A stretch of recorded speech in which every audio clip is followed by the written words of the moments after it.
What's going on, Abstract Sports Nation? Welcome to episode 60 of the Abstract Sports Podcast, where we bring sports back to life by looking at the game from abstract angles and popular angles as well. We're coming at you live on Facebook as usual. If you follow this on Facebook, just know that you can find it on anchor.fm. You can find it on YouTube. You can also follow us on Instagram, Twitter, Snapchat, if that's what you do. But we are going to go ahead and get this show going. Got a little bit of a surprise for you guys. I didn't really announce it too much on social media, so let's just get this thing going, and you'll find out what it is in a sec. Let's go.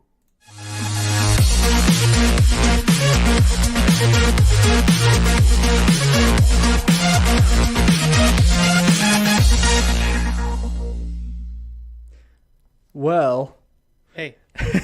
You may have got a little bit of a sneak peek there when I switched the scene over to live, and you saw this guy here, Microwave. Hello. A.K.A. Vandal Micah, A.K.A. Micah. Hey. His name has to do a lot with Micah, and what's funny is he's a geologist, so Micah's like a rock thing. Mineral. Yeah, there you go. My bad.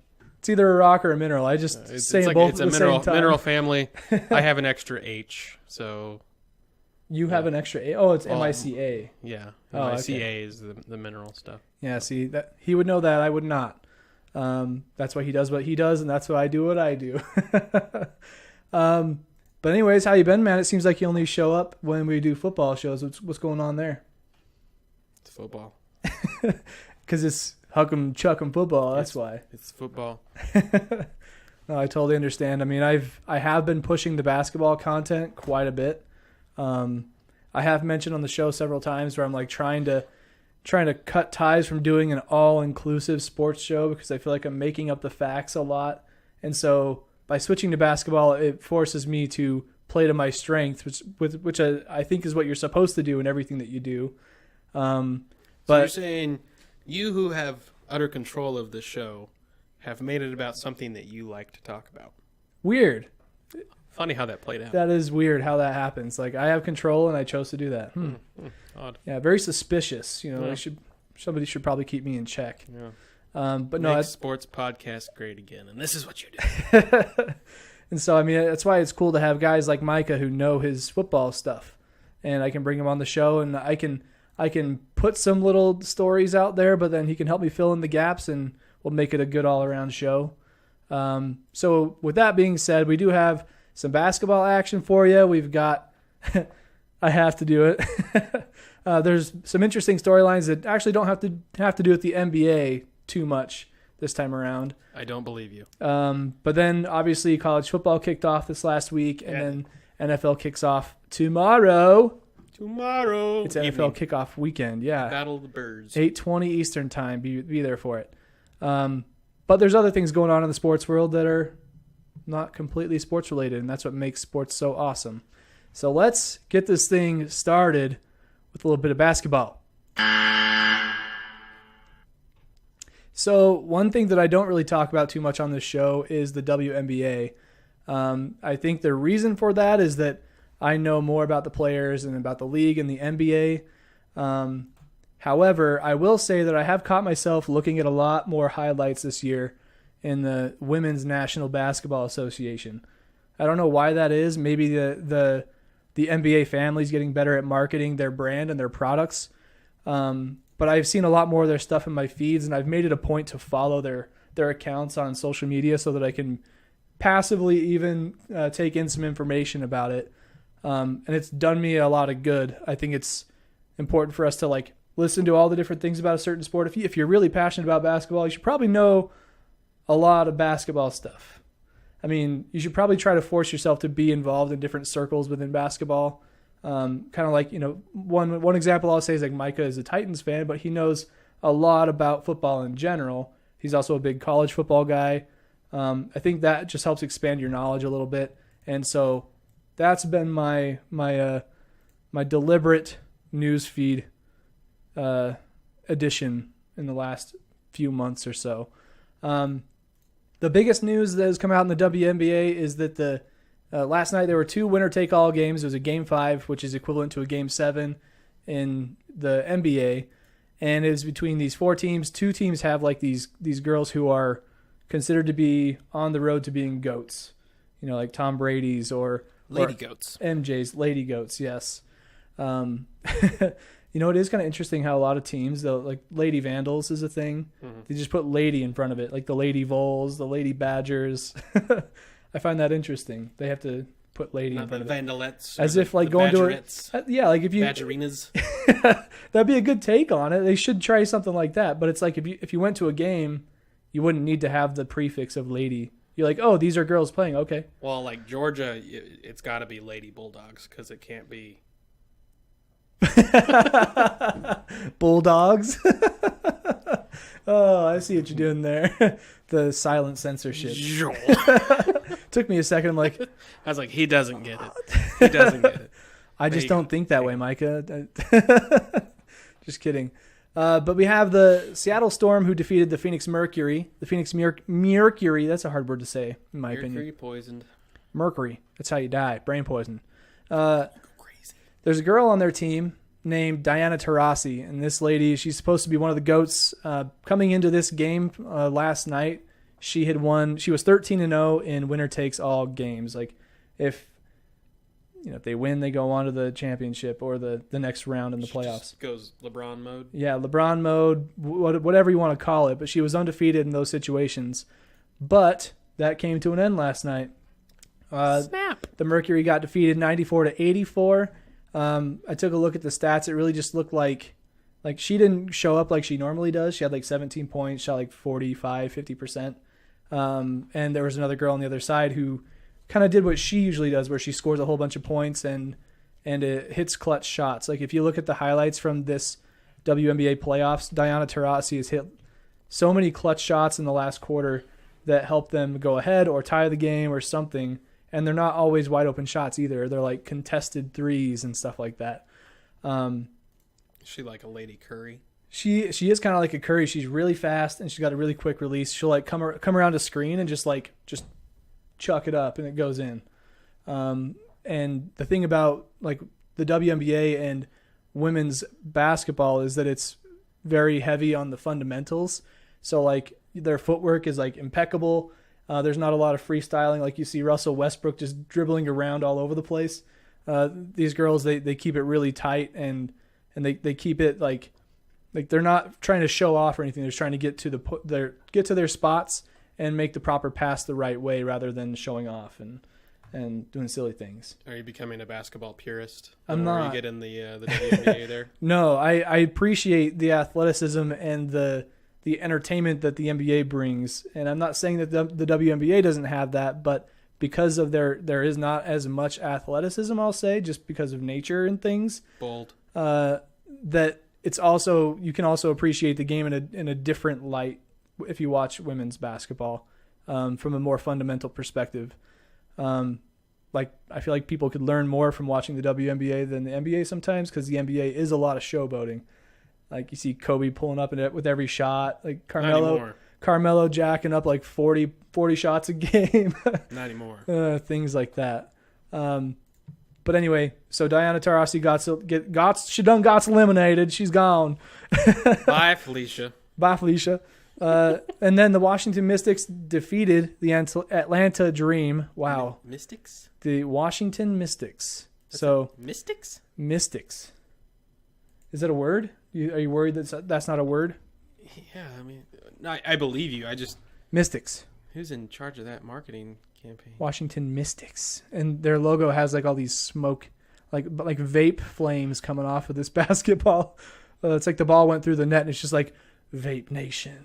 This is what it kind of looks like. You have to look it up sometime. I'm not in marketing or like design or anything, but not to be negative, but I really don't like that name. What don't you like about it? I'm curious. Washington Mystics? Mystics. And maybe it's because I was in high school when the fish sticks joke came out. Oh. And that's all I can think of. Mystics. The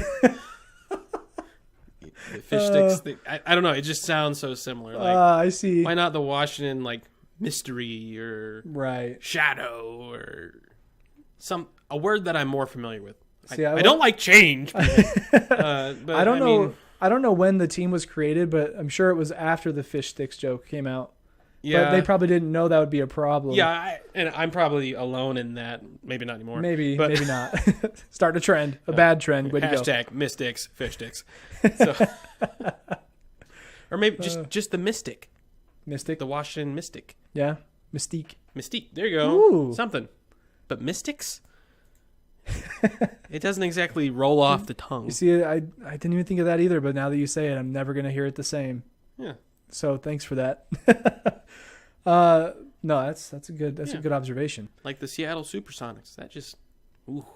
Woof. Ooh. Like feels that's good. That's a saucy name because it's got all the Washington Mystic. No. So the Mystics defeat the Atlanta Dream 86-81. It was a little bit of a closer game there. Do you like Mystics? I'm not sure who I like in these games. See, I'm still not even responding to it the way you want me to. I wasn't expecting you to. But there's a girl on the Mystics who, I believe it's on the Mystics. Let me look her up real fast just to make sure I get this right. Because, like I said, I don't watch WNBA a lot, but I've been following more of it this year. Okay, so she plays on the Storm. She was the reason why Diana Taurasi got eliminated. That's why I kept thinking of her. But she related to Larry? I don't think she's related to Larry Bird. We'll have to look into that. No. Well, at least she's not his daughter. I know that. Because her parents are Herschel and Nancy. Herschel. That's I only know two people named Herschel. Herschel Walker and apparently Herschel Bird, Sue Bird's father. Pretty rare name. And their brother Hershey, who made that chocolate. Yeah. The chocolate stuff? Yeah. But I think the player on the Mystics that I should be pointing out is Della Dawn. Her name is really interesting. It's kind of hard to pronounce because it's got a bunch of extra L's and N's. Della Dawn, actually. Come on. Elena Della Dawn is, I think, how you say that. From what I understand, she got traded to the Mystics, and she's been kind of expected to produce immediately because she's really tall, gets a lot of boards, just bullies around in the paint, gets a lot of buckets, and seems like last night she did that. Amazon. Yes. I don't know how tall is she? 6'5". Good Lord. It's a tall woman. That's a tall anyone. Yeah, this is tall anyone. Well, you don't see I see way more tall dudes at that height than I see tall women. Yeah. That's just how it is. That's a tall anyone. It is a tall person. But what I noticed in the stats that I looked at them, the Mystics shot lower percentages overall, like field goals, in general field goals and also 3-pointers. But they got up a lot more shots than the Atlanta Dream did. And they had 16 free throws to their 8. And that differential right there was more than enough to give them the win. Yeah. Without those 8 free throws, they could have lost by 3.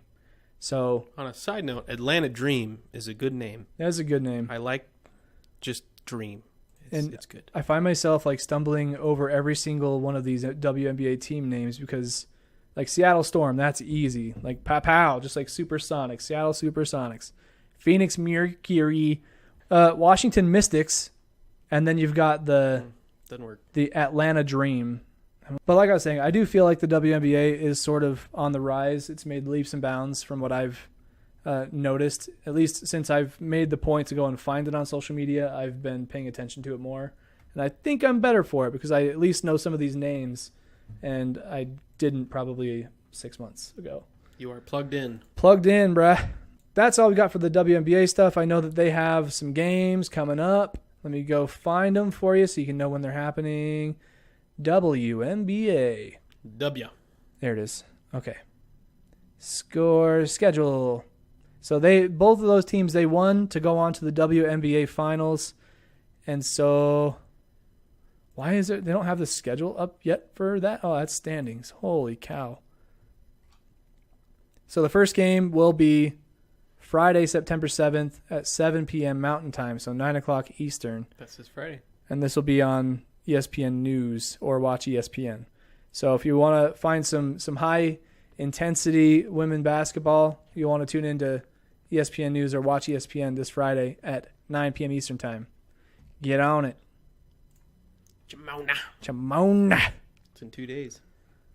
And then now for some NBA action. I don't have really anything that has to do with the NBA itself, but because it's the off season. It is the off season, but I think that, I mean, on that note, I will say the NBA has done a really good job also of capturing everybody's attention as much as possible in this off season. I think they space out all of their summer events really well, where they have summer league, they have preseason that's coming up pretty soon, plus the draft. Do they ever do that 3-on-3 league thing? Yeah, they have the big three. I don't see as much of that as I see the hype for all these new rookies and media day and all that stuff, which is still to come. But between the draft, summer league, and all the stories that come with that, I think that's where they extend a lot of their time in the off season to get it in people's heads. But I want to talk about a different member of the NBA family. That's NBA 2K19. So these guys this year, like Mike is not a huge fan of 2K, and that's fine. I just haven't been plugged into it. That's fine. So I've been very, very plugged in. A little bit less than I was when the season started, but I've still been very active in tracking their stats and trying to come up with stories to share with their fans and stuff like that. Because where it was such a new outlet in the sports world and something that I can relate to because I've played 2K quite a bit in my life, it was a good in for me to try and put some information out there and get some notoriety out of it and get some page views on the website. But that's because I'm bringing good information to people. But NBA 2K19 comes out this Friday. That's the same day that WNBA is on. So if you want to play 2K instead of watch WNBA, then you go for it. But that is interesting. 2 big nights for 2 NBA families in the WNBA and the 2K19 franchise. Seems like maybe not the best idea. It's probably not the best idea. If they're trying to market the WNBA more and get it to be more mainstream, I think you should probably try to stagger those types of things as much as possible. I mean, does one come out does the game come out the midnight after the finals game, or is it the midnight before? I'm pretty sure it comes out as soon as it hits 12:01. If you have it on what is it called, auto download, digital download, you should get it at 12:01. I think that day, maybe. I'll have to double check on that, but. It would have been a good idea, in my opinion, if they released it right after that game ended. Yeah, so it's coming out this day, but only after the final game. And then maybe use the game, put a promo in the game, tell NBA 2K, you should have used your fan base and been there's going to be a promo code. For some VC. Yeah, for some VC or for some free swag. The first 100 people to enter that code will get this. And that will make them watch the game. That would have been a good way to do it. But right. I think that maybe the NBA should be a little more tactful and a little more connected between their different brands and use each one as a means to promote the other. I know the NBA does that for the WNBA quite a bit, but 2K should get in on that now since they're a part of that family. Maybe they had their plate full and they just finished their first season. I'll get to that in a second, but we'll just go there right now. We don't have to worry about this other stuff. It's not very important. I was going to talk about archetypes and builds in the game, and it just gets complicated. I love how the game is built because it's more realistic. If you're tall, you're not going to be as good at shooting threes, but you can be good. If you're fatter, you're not going to be fast. That's obvious. But you can actively see your stats changing as you're changing the build of your character. So I want to play a video game so I can be the tall, fat, fast guy. Yeah, you want to have video game traits. Yeah. People say video game numbers, putting up video game numbers. Or at least the ability to do so. Right. And you can, they have all the builds that are accurate to the players that are in the NBA, in my opinion. Kevin Durant, he's a big dude. He's also very fast. And skinny. They do that really well in the game. But for example, if you have a longer wingspan too, you have a better build for getting steals and blocks because you have a longer wingspan. It makes sense, but it's in the details, the things you don't really think about until you're building your character and you're like, wow. And I will say that when I started my first guy in the prelude, I made a 5'7" point guard, 145. Talking like Kyle in high school. That's skinny Kyle. That's baby Kyle, itty bitty baby Kyle. And I did it because I'm like, I want to be a really fast ball handling John Stockton type of character. And then looking at some of the other builds these people have made, I'm like, I don't get any Hall of Fame badges. Like, you get badges that help you do certain things better, and my build has 0.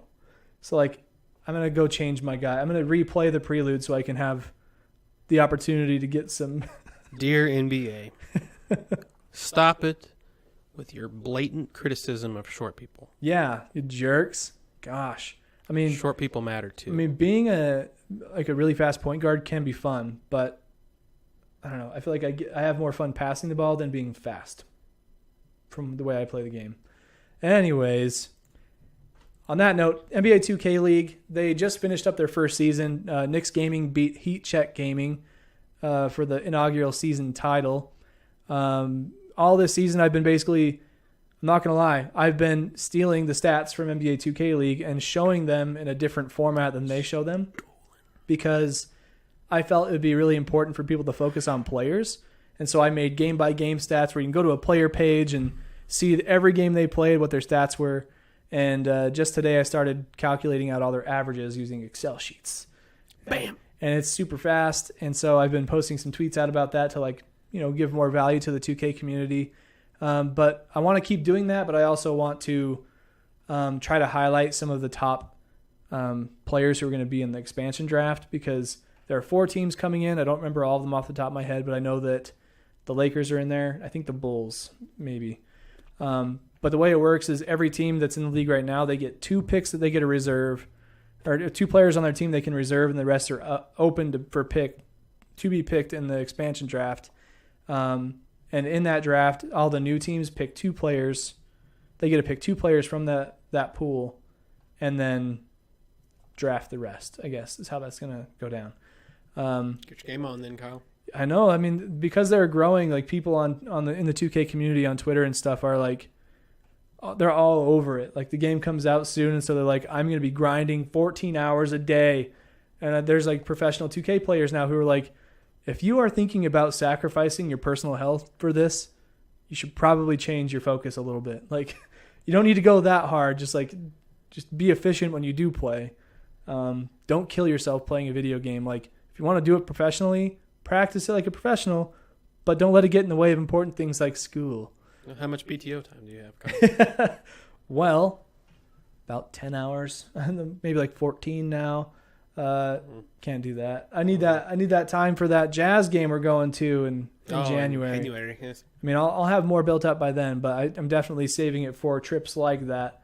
I'll get my time in on weekends. You trust me. I'll be getting up at 6 in the morning on Saturdays and Sundays, and I can play for a solid 4 or 5 hours before my wife wakes up.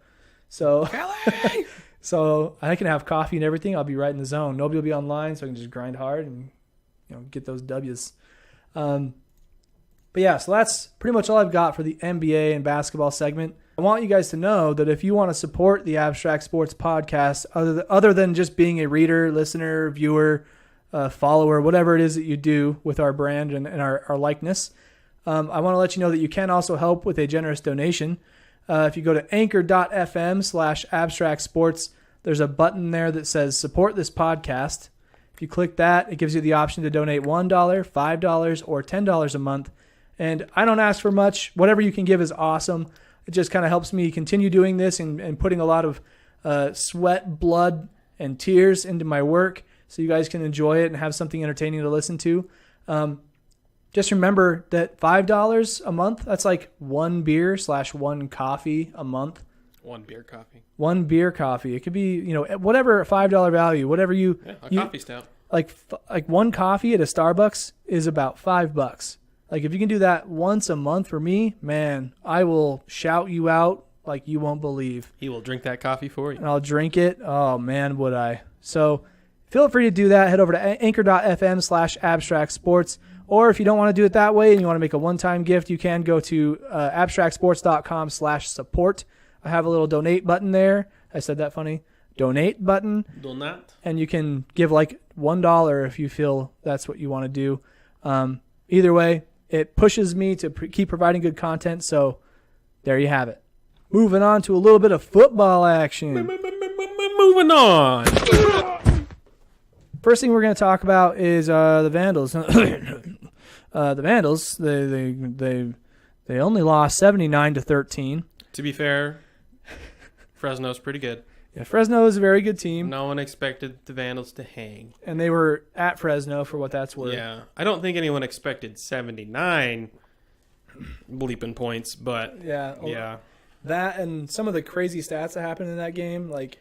Yeah, 40-something of Fresno's points were directly related to Vandal miscues. Yes. The one big one that I saw, I didn't realize this happened because I was really tired. I think I fell asleep during the game.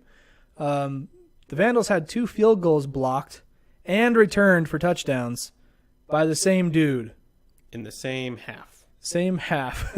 So that's 2 of the, 7 touchdowns they had. So the final 3 touchdowns of the second quarter, of the first half anyway, final 3 touchdowns of the first half were as follows.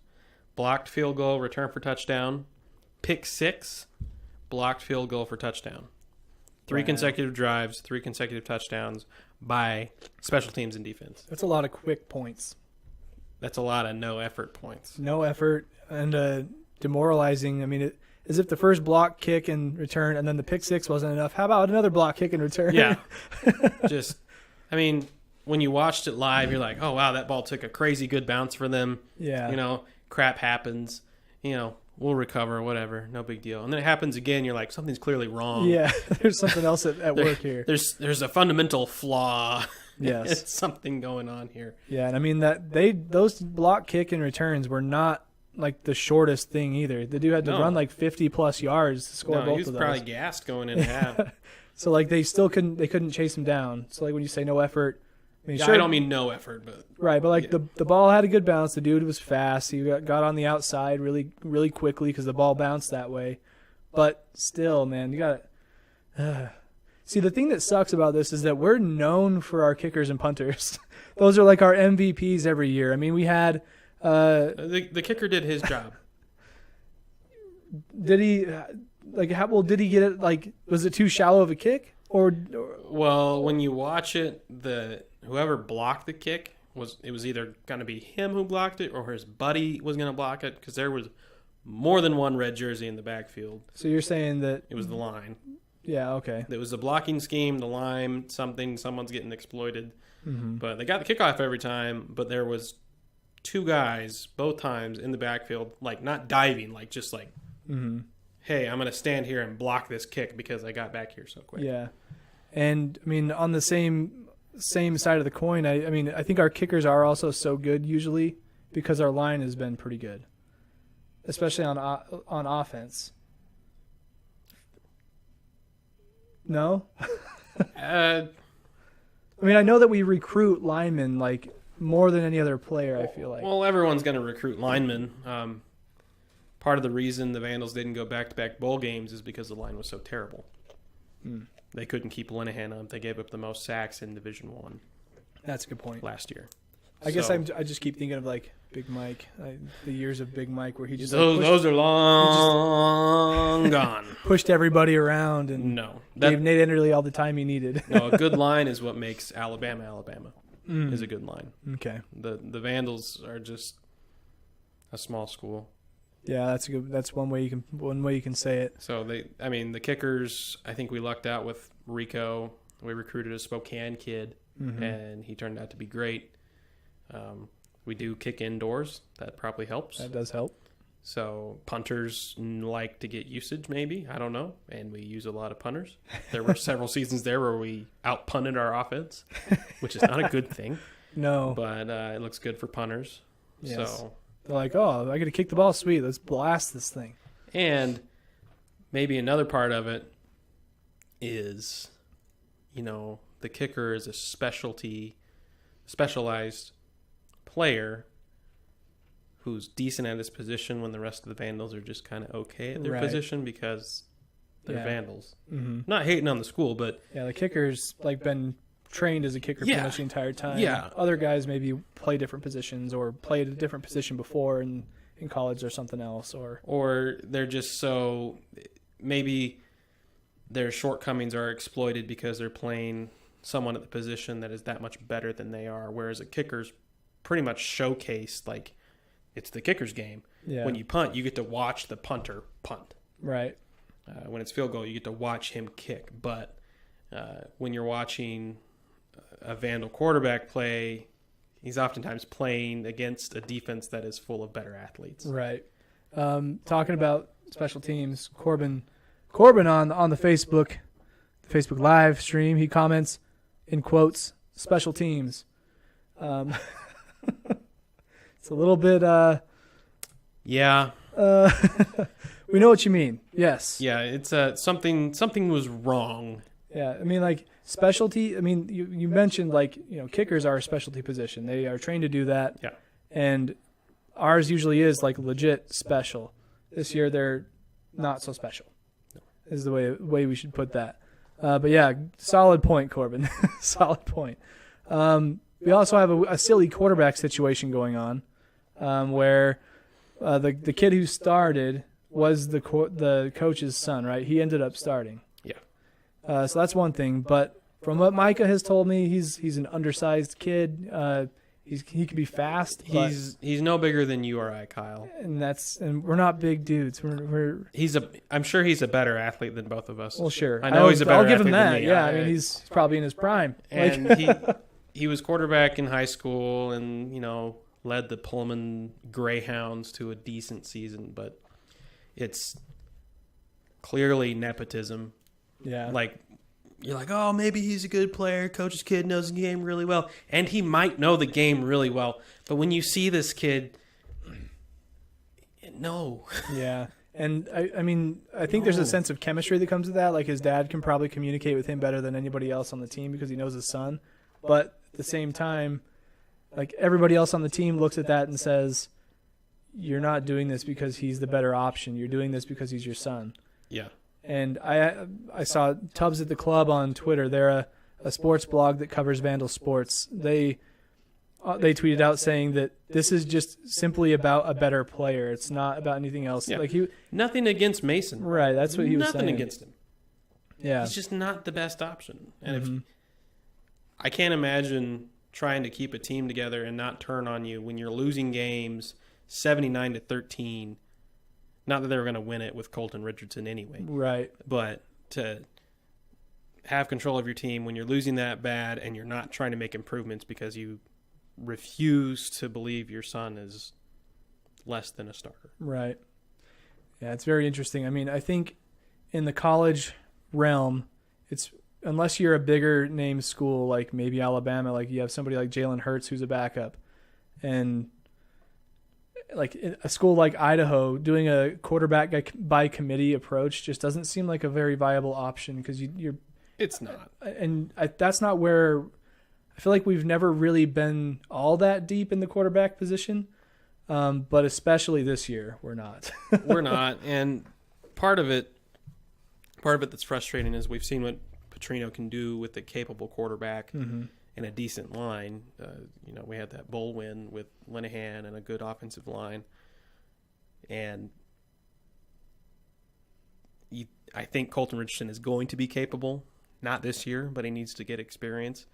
And what year is he right now? He's a sophomore. So we burnt his red shirt last year when Linehan got hurt, and then ultimately Petrino got hurt because he's so small. He just gets crushed. And then Richardson had to come in, and he won the game he started. He beat a bowl team in Georgia State. And that's where the controversy's from. Is last year when Linehan got hurt, Petrino got thrown in the Troy game, and we could have won that game had Linehan stayed in or not gotten hurt. Maybe not. Troy was a really good team. And then the next game was Coastal Carolina, who still had not won a Division I game to that point, and we played him in the Kibbe Dome. Petrino played the whole game, got shut out. Oh my goodness! We lost it was like 7-0. So you have some evidence of why playing him is not a good idea. Yeah. And you'd like to think that he grew between then and now, but I mean, in terms of skill and just IQ the and all fact that he got shut out and gave a winless team their first win in this division in Moscow, and then the next week Colton goes in Georgia and beats a winning football team says a lot. Mm-hmm. Neither one of them is going to do well against Fresno. Yeah, one conversation I'd like to I wish that there were like bugs in the room to hear is Petrino talking to his coaching staff and making this decision. If it was like a one-sided thing, like he's like, we're going to do this, or if they were like in agreement and then they told the team we're going to do this because of this. I want to know how transparent they were about that situation. If I had, this is just me speaking what I think may be happening. Yeah. This would only happen at Idaho. Petrino wouldn't get away with this anywhere else. Getting an undersized quarterback that's his son and starting him, unless he was clearly the best quarterback. Mm-hmm. The only person that gets away with that is Nick Saban because he's basically God in Alabama. And he was giving the reporter some business after that game. But Petrino doesn't get away with this anywhere else. And I think Petrino may be gone after this season by his own accord. Right. He doesn't want to coach in the Big Sky.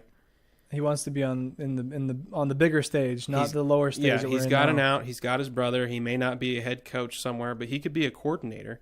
Hell, just to let you know the pay differences, like the defensive coordinator for LSU makes $2 million a year. Right, that's massive. He's a coordinator. Petrino's a head coach, and I mean he does okay for himself. He makes six figures. He makes $300,000 a year, but yeah, he doesn't want to coach in the Big Sky. His next contract, if he stays, will be smaller. So he's going to be taking a pay cut and being dropped down in division. All things that he didn't have a say in. Mm-hmm. I think he may just want to coach his son finally because he never has. And it's his way out. And he just gets out. Not that he's not trying to get fired, but he's just like, I'm going to be gone. Let's do this. Let's try it. Bleep it. We'll try it. We're not going to win anyway. And it's probably true. So he's kind of cashing in early. Yeah, because, I mean, if you're being recruited by Idaho and you have another offer, which a lot of these kids don't for Idaho, and you're a quarterback, why would you want to come to Idaho? Yeah. He's going to pick his son. It's pretty there. Yeah, in the middle of nowhere, it's pretty. My major is there. I'm an engineering major. Corbin says he's going to be a first-round draft pick in the NFL. I think that's sarcasm talking about Petrino, the quarterback. Yeah. I think that's who we're talking about, or maybe he's talking about Jalen Hurts. Like he's probably going to be a draft pick in the NFL. The only first-round draft pick that they are going to be is in their fantasy league. Oh, they'll get the first-round pick. Yeah, I see what you mean. Because that's the only thing guaranteed. Right. That sounded better in my brain. I'm sorry. Totally understand. But anyways, it's going to be a tough season for the Vandals. We in that game, one point I didn't mention, I'll just kind of glance over here.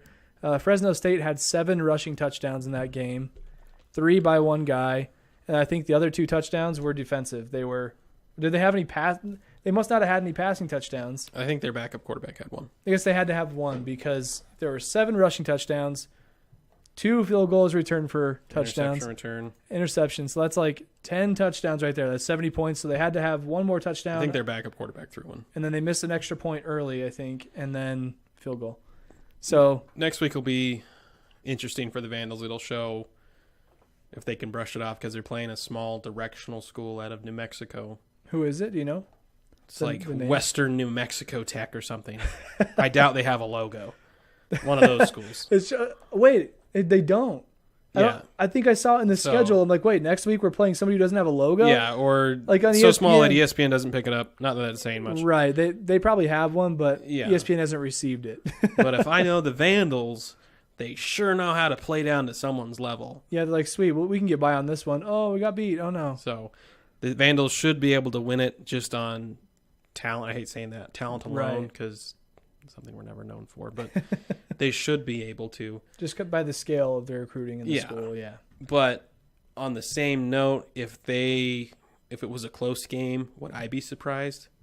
Not at all. Nah. We're Vandal fans. We understand how it goes. We totally understand. Corbin on Facebook says, Petrino comes off as a jerk very often with the media. He doesn't have the stuff to back it up, though. Like our crazy neighbor, Mike Crazy Man Leach. Leach is a character. Petrino does come off as kind of a prick. Yeah. And I think he probably is. Granted, I'm not going to assume anything because that's a high-stress position. You're always busy. That's a good One point. thing that I could see making him sort of that way is he's used to winning. Mm-hmm. He's always won. His brother wins. He rides coattails. And in a place like Idaho, he probably has people telling him how he thinks he should be doing his job. Yeah, little man syndrome maybe a little bit. And Yeah. anywhere he goes, there's going to be people trying to tell him how to do his job. But now he's in charge. And Yeah. I mean, when you go to a school like Idaho, you have to take some sense of ownership, and I think he takes that with an attitude in some ways. He's like, I'm the coach here, get off my case. And he kind of treats the media that way in a sense. Yeah. To his credit, he's gotten the academic stuff back on track. That's good. I've seen comments on boards for, well, Akey had us going in the right direction, blah, blah, blah, blah, blah, Akey. I'm like, no. But he's a cancer in other ways. Yeah, Akey may have won a bowl game with, Erickson's recruits, but when he left, that was a program in shambles. So Right. if you think Akey was a better coach, you're kidding yourself. I mean, he was high energy. He was great for the media. Yeah, nice loved the guy. He's media. a player's coach. Everyone loves him, but Stay tuned for the second half. You're going to love it. yeah, you're gonna love it. Goes for 2, wins the bowl Yeah, game. Maybe Pretty ballsy. a nicer person or easier to get along with guy than Petrino, but definitely not a better coach. Right. Not that Petrino's a great coach, but Petrino went in the bowl game with his recruits. Yeah, the thing about Akey that was so cool is probably just his personality. Yeah, everyone liked it. You could hang out with Akey. You could have a beer with Akey. He I don't would, think I could have a beer with Petrino. he would be in the cafeteria at the dorms. He'd come in there and be like, "How you doing, Bubba?" He'd call everybody Bubba. Like, go over to the sandwich shop. I don't remember the lady's name. Her name was like Sophia or something. I go there all the time. She'd make the best turkey sandwiches. I'm standing in line. He comes in and cuts me. I'm like, "Oh, it's okay, Rob." And he's like, talking to the lunch lady. He's like, "How you doing, Bubba? How you doing today?" And I'm like, her name's not Bubba. What are you doing? Put some respect on that name. Yeah, she's making you a sandwich. Oh, man. But, yeah, Rob Akey, he was a character. I have a bobblehead of his on a shelf somewhere to remember those days, back when we played Boise State for the last time. Oh, yeah. And we lost. It's okay. Who do we hate? Boise State. Hey, So, I'm rooting against Boise next weekend. you are rooting against them? Yeah. Who are they playing? Oklahoma State. I'm going to be in Stillwater. Oh, you're going to be there for that one. Yeah. I forgot that. Yeah. There's so many things going on this summer, man. Yeah. Like, Look we've for been me on all over the ESPN place. or Fox Sports 1. You should go hold a Vandal sign. We thought about it. Being like, this is the only shade of orange I like. Just something passive aggressive. Yeah, Oklahoma State's orange. So Corbin says shaky achy, and then he says the good old days. Yes, two very common phrases from back then. Yeah. So after a terrible game by the Vandals, hopefully they can come back around the next game against the no logo team, according to ESPN. On to the NFL. I'm going to take the NFL topics in a chronological order in how the NFL has had their stories come out. I think. I mean, we all know that the season is starting tomorrow, yes. and there's another story that's been looming around the NFL for a long time, about a couple of years now, of Colin Kaepernick kneeling during the national anthem and the shitstorm that's caused, for a lack of better words, because there's confusion on a couple sides, and just people not doing their research and understanding the cause, not understanding all the stuff that he did to make sure he did it right, and then he still did it wrong miraculously.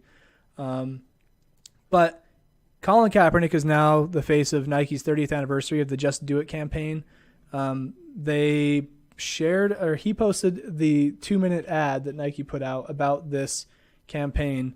It's actually pretty cool. It's kind of like showing a whole bunch of different athletes from different backgrounds and different sports with different kind of challenges that they face. Like, is it, oh my goodness, is it Shaquem Griffin who has one hand? Yeah. Shaq Griffin. It's either Shaq either way. Yeah, it goes Shaq. It goes by Shaq. Shaq and Shaq. But he was in there where it's like, he's like, if you're down, like, don't give up, basically.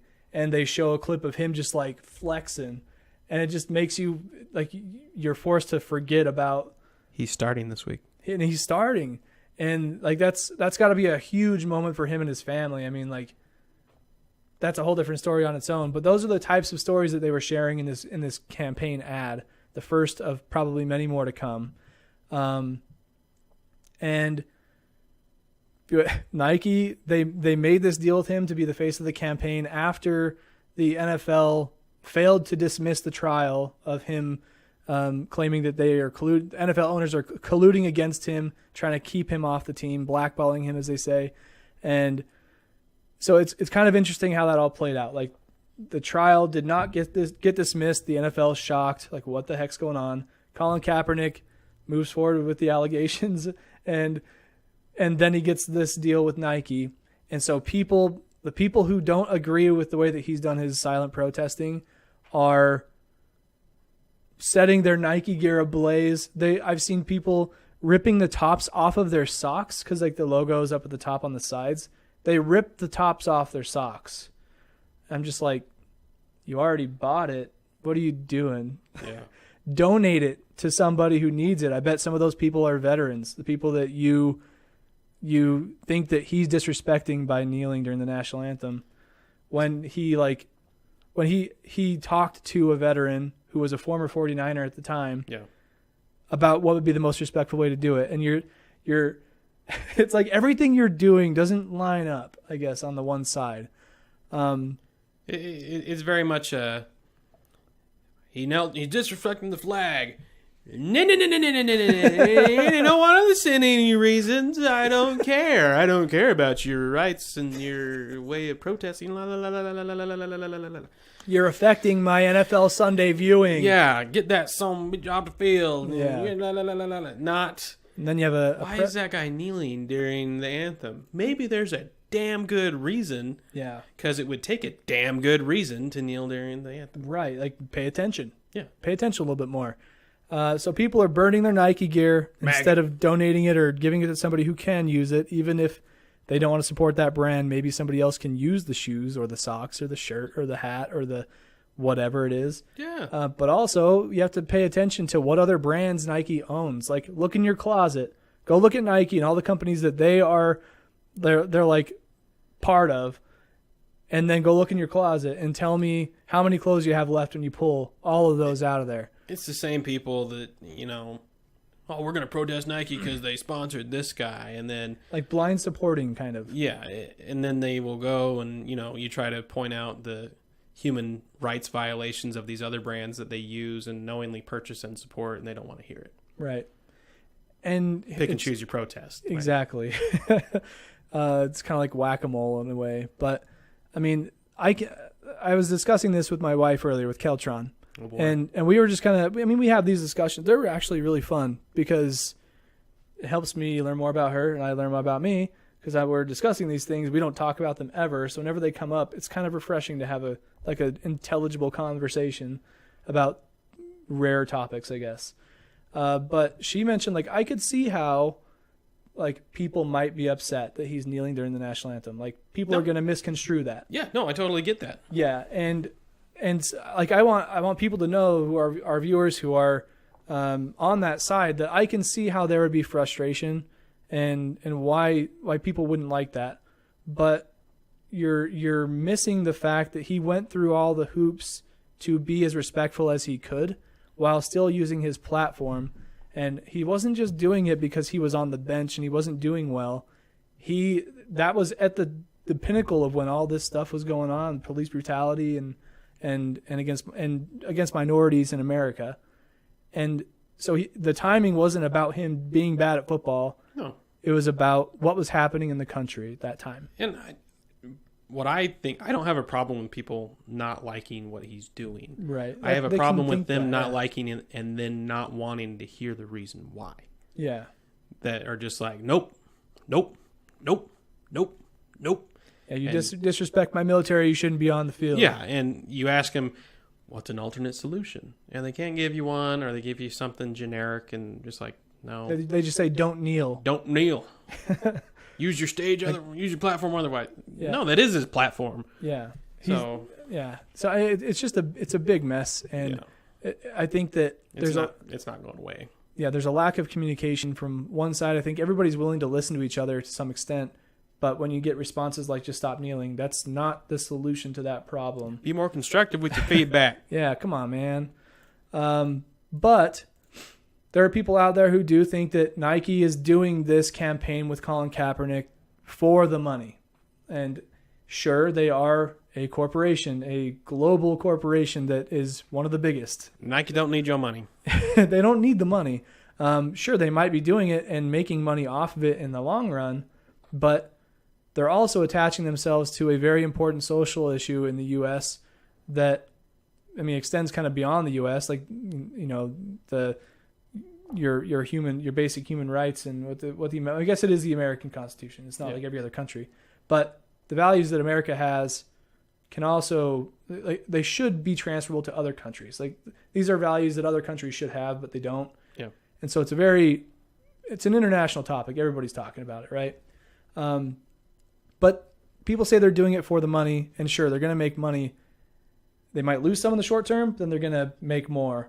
And Colin Kaepernick's also making more money where he's probably going to turn it back into his community a little bit. But this campaign, it's just starting. Like, we don't know what it's going to be. Like, people see the face of the campaign, and they attach all of the luggage from that movement and from that person to the campaign. And it's like, you're once again not listening. Like, yeah, it's all knee jerks. Yeah. And the ad, let me go find the ad really quick. I didn't like the ad just because of the generic statement. Yeah, it is pretty generic, and people ran with that. Oh, yes, they did. It didn't take them long. So let me see if I can pull up the actual quote. Oh, don't play audio on me. Don't do it. Don't you do it. Believe in something, even if it costs you everything or something like that. Yeah, believe in something, even if it means sacrificing everything. Hashtag just do it. And people are going to always take words and twist them to their own understanding. But that's dangerously generic. It is dangerously generic, and I'm sure that they agonized over what they were saying there. Yeah. They probably made it so, like, 50-50, like it could mean anything, you know? Yeah. People are going to run with it, but what's the original message? It's always going to come back to Colin Kaepernick and his cause. Not his cause, but the cause of minorities in America being, you know, killed by police. And I mean, all the people that he's including in this ad, I feel like there's going to be some kind of connection with them later on throughout the campaign. But I mean, when they put out the wording with his face as like a, you know, kind of like a serious picture, I've seen people take that same phrase and put Pat Tillman behind it instead of Colin Kaepernick. And it's like, that's very true. But then you're monetizing a veteran, a hero, a dead guy. And yeah, and it's like, you can't make everybody happy. Just because, I mean, this can mean that. Yeah. Like Colin Kaepernick and his cause and for that community, it doesn't take the importance away from that other significant person. You know what I mean? Like, you can put that person in this exact position. And that's what's so awesome about it, is that, like, this is his cause. He's like the face of this campaign because he started this thing by the silent protesting. Pat Tillman, you know, died fighting for our country. Yeah, volunteered, signed up. And he was a pro football player, had all the money in the world, but he wanted to go fight. And he did that, and it was the ultimate sacrifice. And they're not trying to compare Colin Kaepernick's silent protest as a ultimate sacrifice as being equal to what Pat Tillman did. Everybody fights their own battles, and this happens to be the one Colin Kaepernick is in right now. And it's something that can relate to everybody. So I think that the thing about a campaign is you have to be able to understand it from your own perspective, put yourself into that campaign, and be like, how do I fit into this picture? And then the idea is to make you buy something, right? So, like, what about this says I'm going to go buy some stuff? Right out front, it doesn't really say that. Yeah, if it can inspire you, you may just be brand loyal, or more so than you were. Right. So, like, if you were on Colin's side, and then they came out with him as being the spokesperson. Yeah, they're not like, buy Jays! Yeah. Then you might go and buy a shirt or something because they made that leap to support that social issue. Yeah. But if you were on the other side, sure, you might not wear the clothes for a little bit, but I mean, Converse is also kind of a Nike brand. Yeah. No, if the people that are mad and making the huff and puff about this would spend half the effort they are making the huff and puff to just try to understand what's going on, this would go away. Right. This not the issue he's protesting, but this news. Mm-hmm. And I think on a similar note, these are the same people who they're all up in arms because they say that they're disrespecting our veterans by kneeling during the national anthem, but they are also they are not doing anything on their own regard to help the veteran community. Yeah. Like fighting for veterans' rights and volunteering at your local VA center. Yeah, and donating anything. Legion. Like donate your Nike gear to it. Yeah, hey. I mean, sure veterans would love a good pair of Nikes. So I mean, it's the same people who they're up in arms about something they feel so strongly about, but they support them vocally and visually in standing up for the national anthem and singing God Bless America, whatever you sing, but they don't do anything extra. Talk is cheap. Yeah. And I'm not lumping everybody into that category. There's definitely people who are against this. I'm not saying I go out of my way to go do stuff either, but I also tend to keep my nose out of stuff. Yeah. So. And there are a lot of veterans. I have to go find this tweet. Sorry, I'm like stumbling over words because I have this in my head and I want to get it right. So there's Nate Boyers, the player who was the veteran who played for the Niners, and he advised Colin Kaepernick to take a knee because it's a sign of praying. It's quiet, it's peaceful. You're not yelling during the national anthem. Yeah. You're not. And as a reminder, Kaepernick was doing this for several games before he got noticed. Yes. Yeah. Yeah. So if you go find Nate Boyer 37 on Twitter, his profile picture is him standing next to Colin Kaepernick when, Colin Kaepernick, like the game that he had talked to him about doing this at. Oh yeah, I see it. Huh. Pretty iconic. That's and then pretty neat. His banner picture is himself with his battalion with an American flag. Pretty sick photo, not going to lie. Some nice editing, some After Effects there. Indeed. Pretty. He said, this is, September 4th, so yesterday, like early in the morning, like the day that everything came out. He says on Twitter, "Some are offended, some aren't. It's really that simple. To push roughly 20 million veterans onto one side or the other of the anthem debate because you know a vet who feels a certain way is just stupid. We're as diverse and sometimes just as stupid as any other American microcosm." Ooh. And I thought that was juicy. That hit a lot of really good points because, all of us on the outside, not being veterans, not being an NFL player who has a platform to talk about social issues on that scale, we're all just as diverse as those two microcosms in themselves. And there are some veterans who are probably upset about no doubt the kneeling because they think it's a disrespect to them. But then there are probably other veterans who are like, no, we fought for the rights for them to express themselves in that way. Yeah. And there's probably other ones that are like, goddamn right you're kneeling down. There's some stuff that's messed up in America that needs to be addressed. Yeah, so there's definitely a spectrum of feelings towards this movement. Yeah. And they exist on all of those planes, whether you're a football player, I want to stay out of it, or I want to get in and be a part of this, or I think it's disrespectful, whatever it is. That exists on us as fans, that same range of emotions, this is unbelievable, this can't happen, to just don't do it, and then to I think that's a good thing, and then also, why aren't they doing this more? It's sort of like a fan of four different things that all different levels are involved in. And I think that says a lot about how big this problem really is.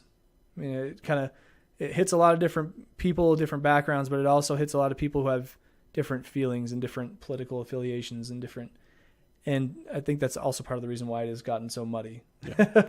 Well, if his intent, I know it wasn't, was to stir the pot, then consider it stirred. Yeah, the intent. It's all about the intent. It always is. Yeah. So that is pretty good for the Colin Kaepernick thing, but I still have a few points I just want to mention. Hope that was deep enough for you guys. Yeah, that was pretty good, I think. Sorry if you disagree with us. Yeah, I'm not please, trying to convince you of anything. That's just how I feel. Please voice your opinions. I'm not going to tell you you're wrong. I'm just going to tell you to reconsider. So in my notes here, I wanted to mention that Nike's stock did go down a little bit after their campaign announcement because people are like, I don't want to support them. But then it went back up probably because people are like, I want to invest in this company because they're going to make a ton of money off this. Yeah.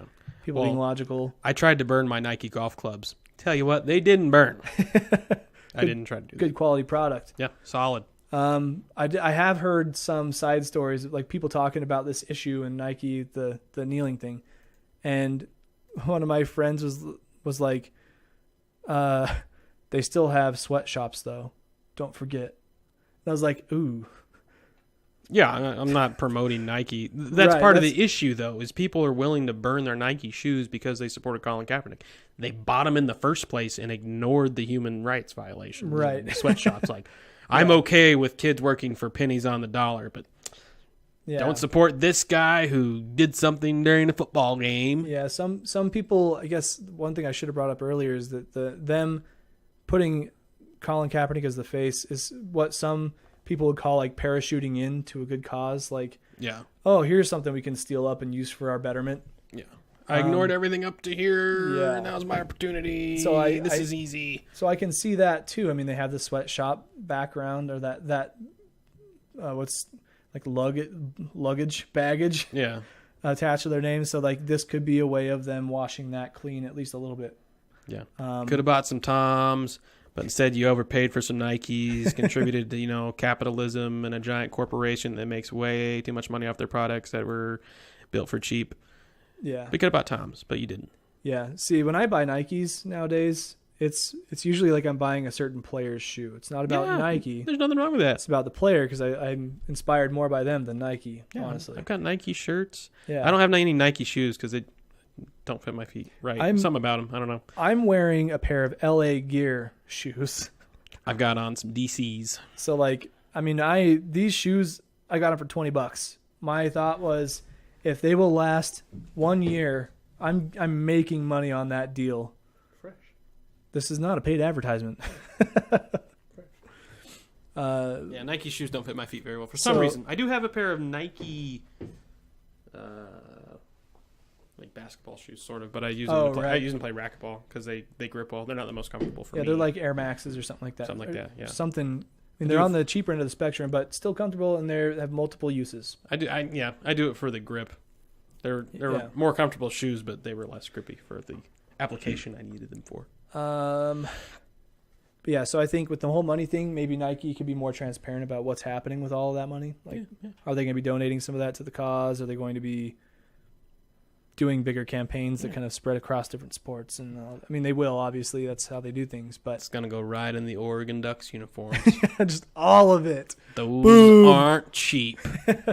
Well, probably cheap to make. They should probably make some better Nike jerseys for the NBA because they were getting torn up and crap last season. They could probably make a Ducks helmet that looked like an afro. That'd be sick. That would be. I want to Photoshop that Dear right Nike. now. Dear Nike and Oregon Ducks organization. We got the Oregon Duckernicks. Touchdown, Duckernicks. Oh my gosh. It's got weird. That's a great idea. I want to go Photoshop this now. Like, next up, Nike, like Oregon football or uniforms. And he could do like his GQ Man of the Year shoot where he's got the suit, so the jersey looks like his suit, and then the helmet looks like an afro. That would be sweet, man. Micah, you're full of good ideas. I know, right?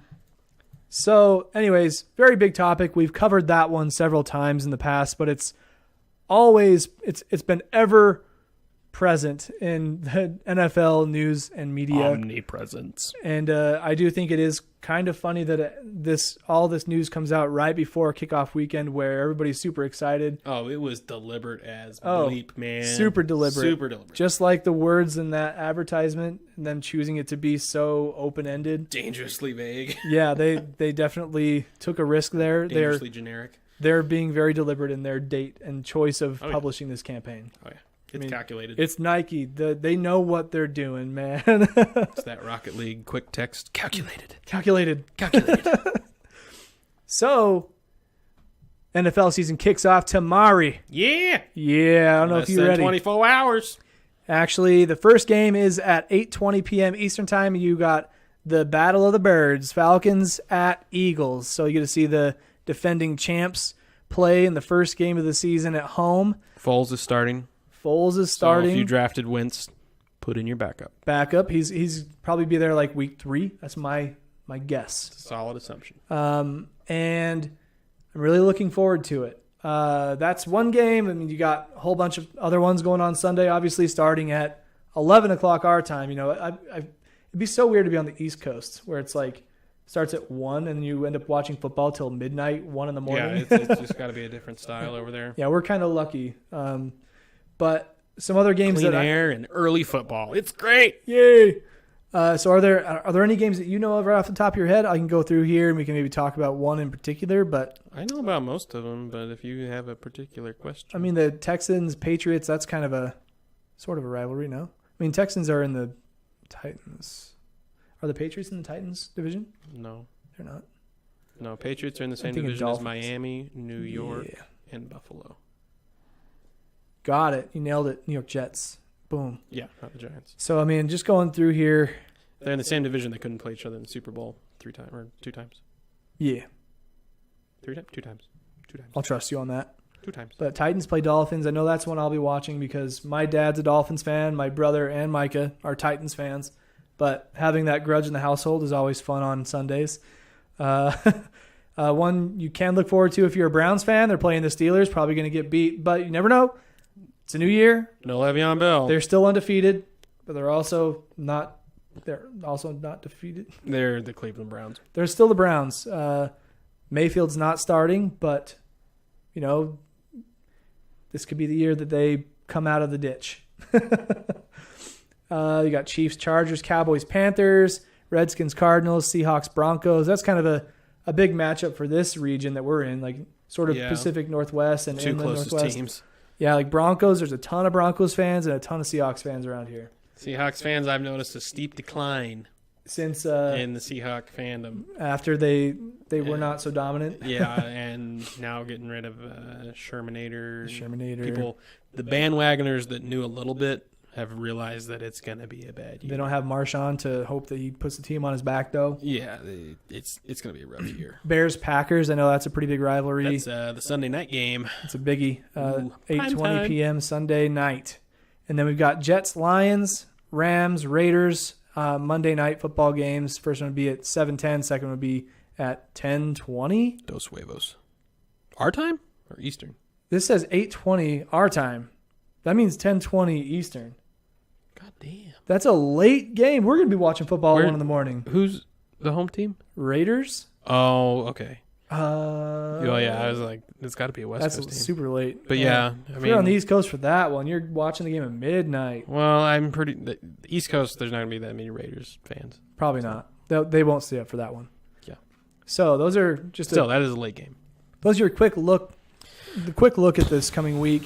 But before we go, we wanted to do a really quick preview of the season. I know we haven't got there yet, and this is sort of like the main thing that I had Micah here for. It was his idea. He wanted to go through all the teams and just give a quick preview of why they're going to be good, why they're going to be bad. It's going to be 1 to 2 sentences. Yeah, so we'll try to keep it pretty quick for you. So if we go, I've got let me go to my other view here actually. All right. So I put together this little deal. You can see my tabs up there. There's nothing weird, is there? And I got Nate Boyer, Nike, to run Colin. Nope, we're good. So is there usually weird things on your tabs? No, I'm just I could have Google Analytics up there, and people be like, "What is that?" Or my Facebook, and it's like, "Oh, what's his last name?" Not that it matters. You invested in Apple too late, Kyle. What are you doing? The stock market's about to crash. So we're gonna go down this list. We're gonna start with the AFC East and the AFC, obviously, and we're going to start with the bottom team and go up to the top. So we're forced to talk about the bad team and why they're going to be good and bad, and then go up to the top team. Like Patriots, well, we know why they're going to be good, and bad, well, we'll come up with something. All right, I have an idea. Okay, what are you thinking? Work with me on this. Okay. You name the team, and you say Jets, why are they going to be good, or Jets, why are they going to be bad? Okay. I'll answer you whatever you ask. Okay, so I haven't prepared anything. Okay, so I'm going to There's no list anywhere. I'm going to go in the direction that I described, but he won't see it coming because he's going to be thinking of things to say. Yeah. So, that being said, New York Jets. Go to bed. Go to bed? Good or bad? Oh, well, you decide. Oh. Because, okay. Are you going to say like a good and a bad thing about that same team? I can, or I could just Or you can say just something. Whatever you want me to say. Okay. Do what you want to do. Okay. So The Jets? good or bad, yeah. Okay. The Jets are going to be good this year because Sam Darnold's going to work out. The Jets are going to be bad this year because they don't have any supporting cast. Their wide receiver is a tool. They're not a good football team. Okay. Dolphins, good or bad? The Dolphins are going to be bad this year. Bad this year. Tannehill, this is his time to shine. He has not done so thus far. They still don't have a Jai because they got rid of him. Yeah. Buffalo Bills, good or bad? Buffalo Bills are going to be bad, but they could be good if the pieces come together. But as it is right now, McCoy has no supporting cast. And McCoy is a bad, bad man. Allegedly. Not in a good way. Because there's an announcer who says he's a bad, bad man. I think it's Chris Carter, something like that.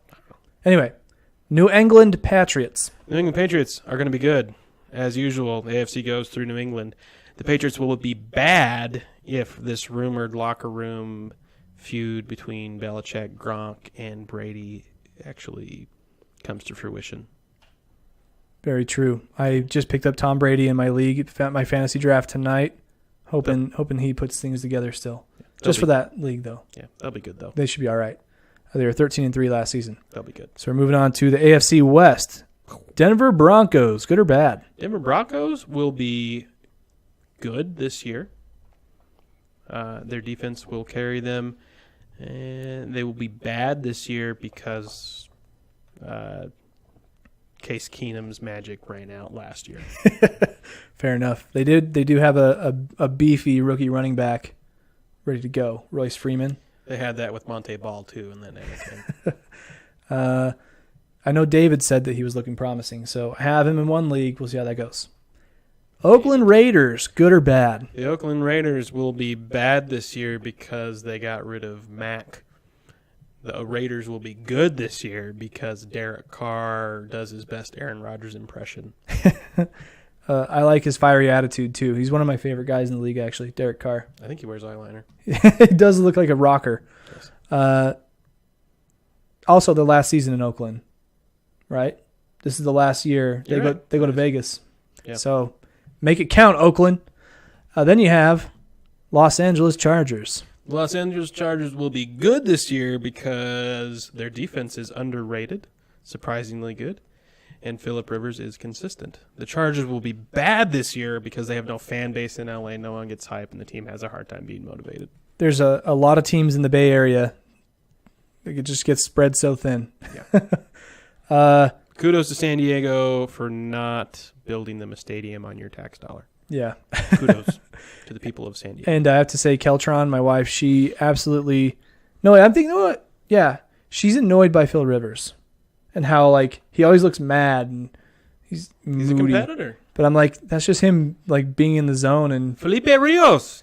He's got 8 niños. That's muy niños. He's a lot of niños.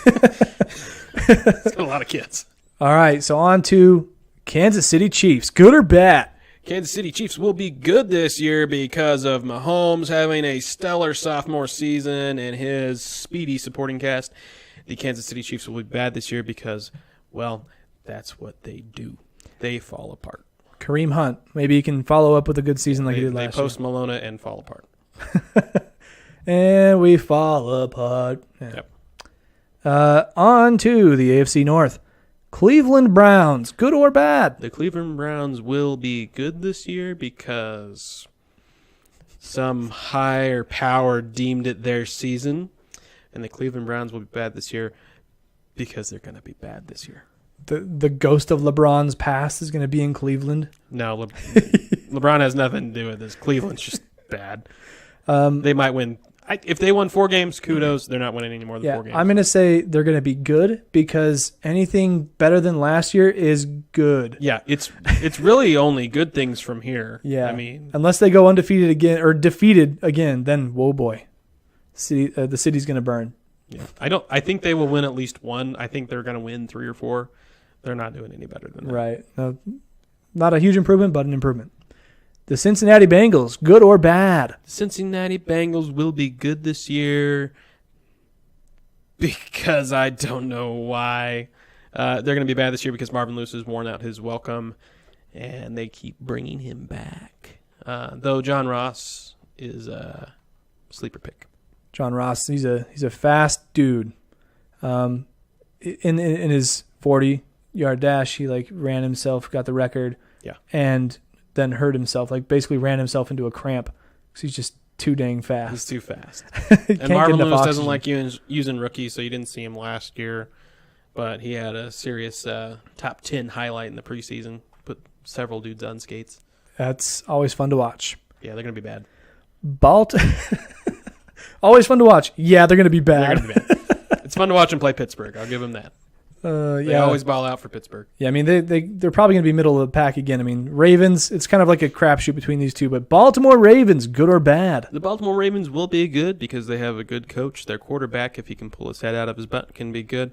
Their running back is also underrated. They will be bad this year because their defense is lacking. No Ray Lewis. No. Bummer, dude. It's been a while, but still no Ray Lewis. Nobody like him. Pittsburgh Steelers, good or bad? Pittsburgh Steelers will be good this year because they have more talent than anybody on the offensive side of the ball if their running back shows up, which after today, maybe not.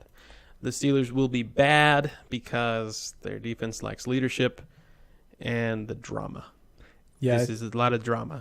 Drama's never good for a football team. I don't think it never works out. That's never going to be good for them. I mean, I think it's going to be good this year because Le'Veon Bell is the number 1 pick in every league. I mean, that's how I mean, there's a lot of stock put into him. He's a unique back, and he's dominant. And where he's trying not to be there because they're not paying him, that's bad news, Bears. Even if he comes back now, there's been too much drama. The drama never works out. I mean, they can say it's fine, but it's gone past the point of no return, basically. Yeah, it's a team sport, and an unhappy team doesn't play a good team sport. Mm-hmm. Very interesting. Hot take. Hot. Spicy. It's really not that hot. Just out of the microwave. Hey! Ouch. It's on the outside, frozen in the middle. This content was garbage. Damn Hot Pocket, a sports show. All right, AFC South. Houston Texans, good or bad? Texans will be good this year because they have all the tools to do so. However, I fear Deshaun Watson takes a step back in his season back from injury. Not that it would be bad, but it just won't be as magical as his first several games. They will be bad because they're going to get hurt because they always get hurt. Yeah, that was the case last year, that's for sure. Always catch the injury. Shout out to J.J. Watt raising all that money and continuing to use it to help hurricane relief efforts. Indianapolis Colts, good or bad?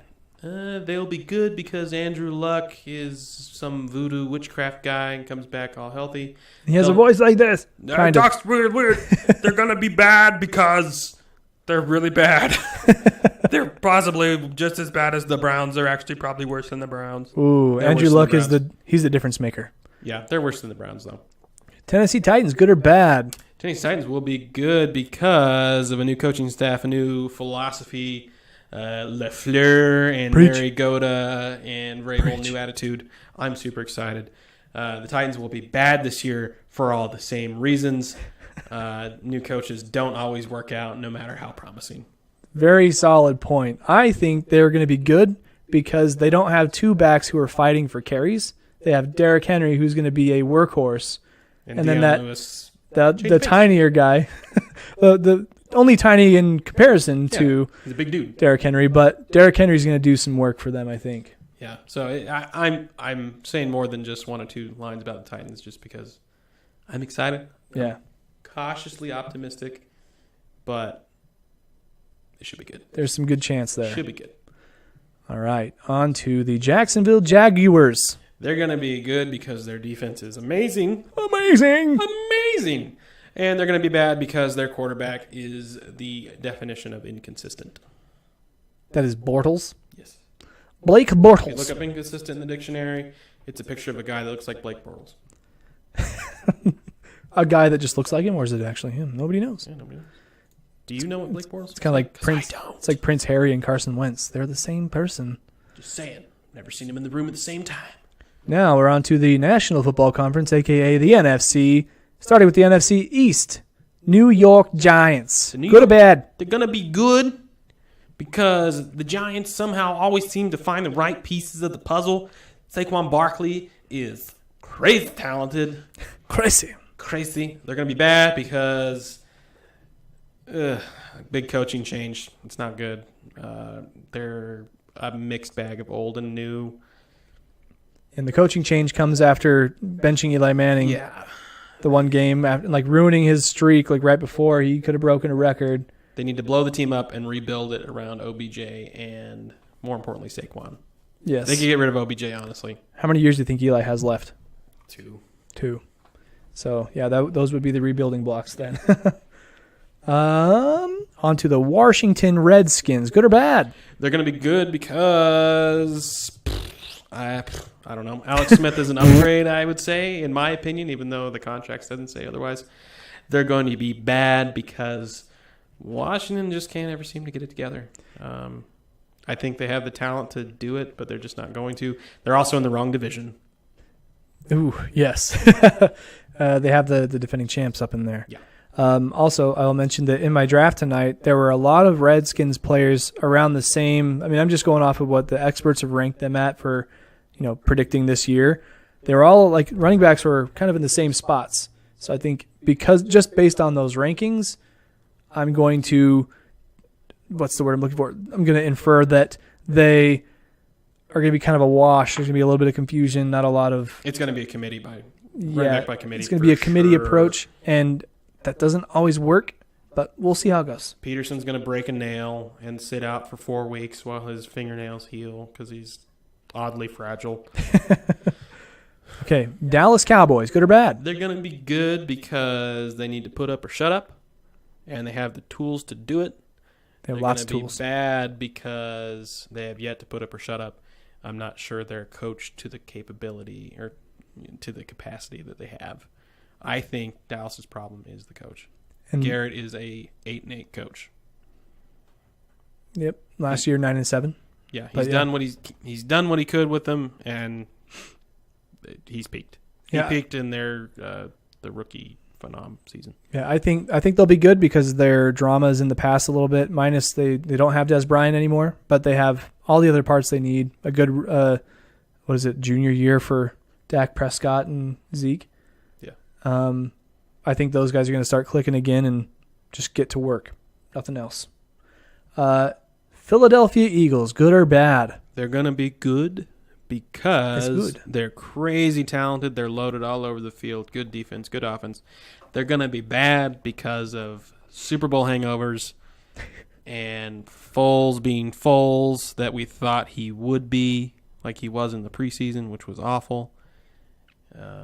And Wentz taking a step back when he does come back. It'll make They're gonna things be good, a little. though. It'll make it interesting for the first start of the season. It's going to be a difficult repeat, but they could definitely repeat. All right. On to the NFC West. San Francisco 49ers, good or bad? The 49ers are going to be good because Garoppolo is everything he's talked about being. Big Dick Jimmy. Big DG. Big DG.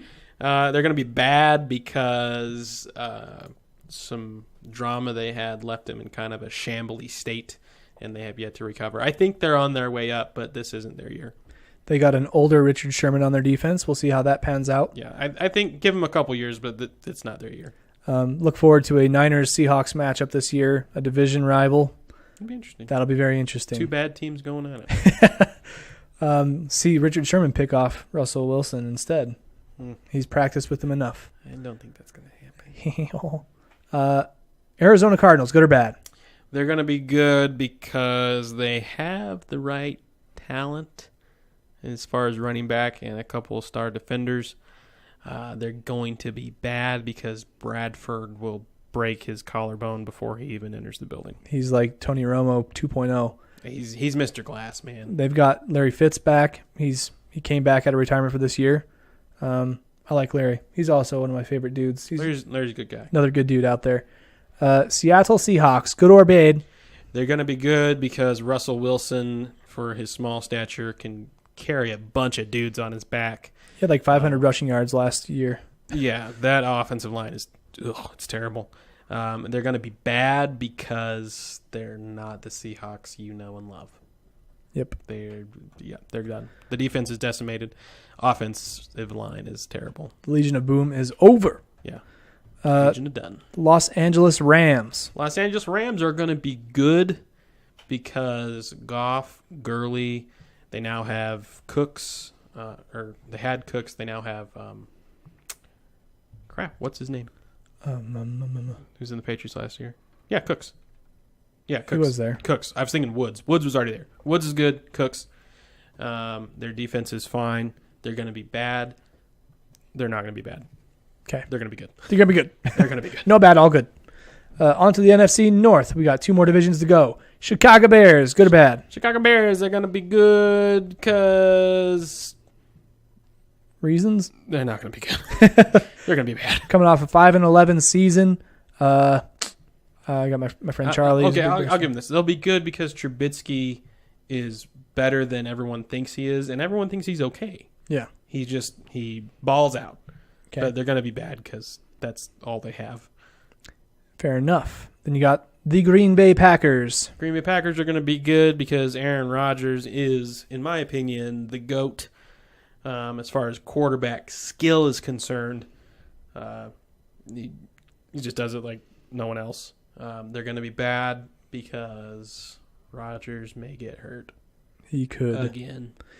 And he just got paid big time. Yeah. Onto the Motor City Detroit Lions. Good or bad? The Lions are going to be good because Stafford is hungry. That's a hungry boy. Nom, nom, nom. He's thick with 2 C's. He's a hungry lion. They're going to be bad because Detroit is always bad. Yeah. It's something about Detroit. They can't ever... They get a guy named Reggie Bush, and they can't utilize him to the fullest. Detroit's issues are always interesting. It's either the defense or the offense or both. In this case, it'll be they'll put up points, but not enough because their defense can't stop people. I mean, they had Reggie Bush and they had Calvin Johnson at one point. Yeah. Playoff contenders could never get over the hump. And I think that's kind of the Lions in a nutshell. Yeah. They had their years. It was like, oh, this is the year, and they never did it. Yeah. And sorry, Alice, this isn't the Lions' year, probably. I like Stafford. I like Stafford. Stafford's another one of those good guys. They have an interesting backfield now, but we'll see. All right. Minnesota Vikings, good or bad? Minnesota Vikings are going to be bad because their hearts are still broken from last year. They had a little bit of luck last year in the playoffs. They're going to be good because they're really talented, and their quarterback will be consistent. Maybe not great, but it'll be consistent. I think they'll be good this year because they got the taste of victory, but they don't have like the hangover from it. Yeah, no, I think Minnesota will be really good. I think they're hungry, kind of like a Matt Stafford hungry, but yeah, Minnesota's going to be good. But like an underdog kind of thing. Moving on to the NFC South, we have the Tampa Bay Buccaneers. Good or bad? The Bucs are going to be good. Because good. Yeah, Mike Evans. They do have Mike Evans. Their quarterback's suspended though. Jameis is suspended. He's suspended for that thing. Yeah, the Bucs are going to be good because their attitude. The Bucs always have a "come take it from me" attitude. They're always ornery. Yes. They're going to be bad because of they're just kind of dramatic. I'll say there's a lot of stuff kind of going on. It's like bad, kind of in the same way that they're good, similar to the Titans coaching. Yeah. Their attitude is going to be good and bad for them. Yeah, their attitude plays against them in this case, whereas the Titans is kind of unknown. Mm-hmm. But the Bucs are definitely a negative attitude kind of thing. Yes. It helps them, but it also hurts them more than it helps them. And they're also in a really, really tough division. I mean, they were 5-11. The teams ahead of them were 10-6, 11-5, 11-5. The next one being the Atlanta Falcons. Good or bad? Atlanta Falcons are going to be good because Matt Ryan is consistent and above average. They have a stable of running backs, and their defense isn't half bad either. They're going to be bad because they had their chance and they blew it. Yes. They peaked. They got over the hump like something Detroit didn't do, but they didn't capitalize. Their time were the last 3 years. They didn't get it done. It's over. They're going to be good, but they're not going to win it. I mean, it's hard to recover from that kind of a loss in the Super Bowl against the Patriots, 28-3. Yeah, they're Oof. They're going to be good, but they're not going to make the Super Bowl. It's too bad. Yeah. Carolina Panthers, good or bad? They're going to be good because Cam Newton does what Cam Newton does and is just a unique talent. They're going to be bad because Cam Newton does what Cam Newton does, and that is underperform. Yes. A lot of the time. And he's kind of a crybaby. Yeah. He has effort in some places, but then other places he does not. Yeah. Rivera is a good coach most of the time, but if your wide receiver gets cut because he gains too much weight and your quarterback is a crybaby and pushes people away, it's coaching. Yeah, and I always think back to in the playoffs, I think it was in the Super Bowl when they played the Broncos. Yeah. And there was a fumble, like somebody stripped the ball out of his hands and he did not risk himself to go down and get it. He just like watched it bounce and he stepped back, let the other team jump on it because he didn't want to get hurt or something like that. Yeah, he's a very unique talent. Yeah. But like he's willing to like dive over the line and go head first into the ground when he's running the ball. But if he loses the ball, I think Cam's one of those guys that when he's in it, like mentally he's in it, great, can't stop him. He's just not always in it. So focus is a big problem. Okay. When he cares, he's great, but he doesn't always care. Good point. The New Orleans Saints, good or bad? They're going to be good because the idea of sending Drew Brees out with one last ring, well, second ring anyway, really intrigues them. Their running backs are probably the best duo when Ingram comes back. They're going to be bad because they don't have all the pieces. So their defense is good most of the time, but inconsistent. Yeah, Drew Brees has always been having to help overcompensate to make up for what the defense can't do for them. Yeah.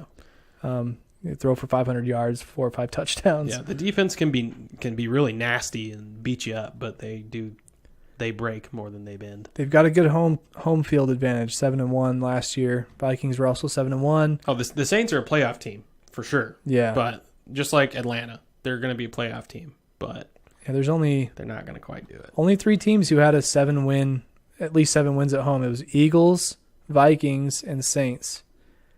And that Vikings-Saints game last year was something else. It was good. So Stephon Diggs with the buzzer beater, essentially. It was really good. That's awesome. Well, that was awesome. I like doing a quick preview of the NFL season with you, Micah. That was all of them. Dang, all 32 of them. So thanks for coming through, man. Really appreciate it. What's your preseason Super Bowl pick? My preseason Super Bowl pick? Preseason Super Bowl pick. It's not the Titans. Ouch. That's a tough one. I think the Eagles are going to repeat. That's my prediction. I think they've got a lot of guys, high power offense, good defense. Who they going to beat? They're going to beat. So it wouldn't be anybody down here. It'd be up here. Man, none of these teams really stick out. I don't want it to be a repeat with the Patriots. It's going to be a repeat with the Patriots. Micah says it's going to be Eagles, Patriots? No, I'm going to say it's the Patriots. For your pick, it'll be a repeat. Oh. I'm picking the Rams and the Patriots. Ooh. Spicy meatball. And I picked the Patriots over the Rams. Oh, yeah. In the Super Bowl. That's a good one. Yeah, so I think Eagles, it might end up being the Patriots. Dang it. I just don't see anybody else that could do it. There's no one else in the AFC. Unless the Jaguars' defense just shuts people down. like they did last year. The defense was good last year. Their offense has to make up for some of that. Yeah, New England still beat them. Hey, they got Fournette. He could turn it on this year. Could be scary. It's quarterback, man. It all goes through the quarterback. Just give the ball to Leonard. Yeah. Let him run. Put Brady on the Jags. Oh, my God. Woo! Oh, my God. He would never. First of all, how dare you? So that does it for the NFL segment and this episode 60 of the Abstract Sports Podcast. Be sure to tune into football tomorrow night, 8:20 p.m. Eastern Time. You get to watch them Falcons and Eagles, the Battle of the Birds. Be sure to tune in next week, next Wednesday, for the Abstract Sports Podcast. We'll be talking, obviously, about some more football, how the first week went. Talk about how the WNBA is going. I'm assuming it'll still be going at that point. And what the release of 2K19 looks like after a week of people just not sleeping and not showering and just eating chips and drinking soda. That's what Kelly's talking about. I get it now. I don't do that. I get it now. I don't do that. I don't do that at 6 in the morning on a Saturday. I just drink coffee and drink coffee. That's why Kelly's always mad. I do stay up late, though, sometimes, and that might involve a brewski, a nightcap, if you will. It's been a long episode. Yes. It's kind of warm in here. Be sure to follow us on all of our social outlets. You got Facebook, Twitter, Instagram. Those are like the main three. But also subscribe to the YouTube channel if you want to watch some like trimmed up versions. You can also speed up the YouTube videos if you want to listen to us faster. But most importantly, in your car, on your phone, on your Alexa, you can find us via anchor.fm. You just say, play the last episode of Abstract Sports Podcast, and it should bring it right up for you. Because we're on Google Podcasts, we're on Apple Podcasts, we're on Spotify. Shout out, Spotify. What up? But Anchor.fm, if you want to make a donation, buy me a coffee for this month, I'd appreciate you. Just head on over to Anchor.fm/Abstract Sports. Make a quick donation. You, the real MVP, if you do that for me. I'll tell you what. And that's all we got for you. That's episode 60. Thanks, Micah, for coming through, man. No problem. Maybe we'll see you some more this NFL season, huh? All right. We'll see you guys later.